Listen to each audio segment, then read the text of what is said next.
Truck धक्का चलीगला मां पुओं जीवन बापा गुरुतर। गतकाल अनुगुल जिला मोरपाड़ थाना नुआहाता 55 नंबर जातीय राजपथर नूतन ओभरब्रिज अंडरपास निकट में ट्रक धक्का चलीगला मां पुओं जीवन बापा गुरुतर हो जिला मुख्य चिकित्सालय भर्ती होइछन्ति। सूचना जे टाटा स्टील कारखाना रे कार्य करुथिबा छत्तीसगढ़ निवासी रोहित राठौर कारखानार कॉलोनी रे परिवार सह रहंती।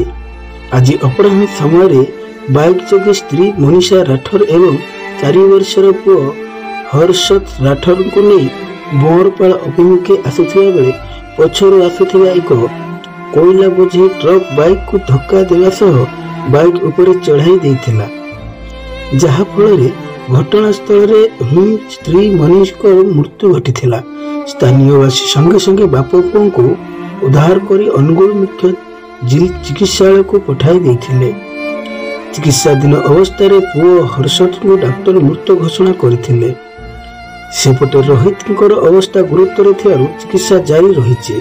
घटनास्थल बोरपाड़ पुलिस पहुंची ट्रक को जबत करथिबा बेले चालक फेरार हो जाइछि।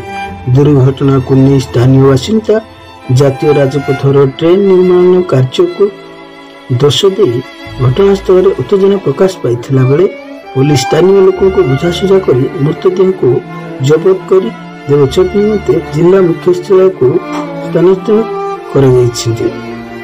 Bureau report.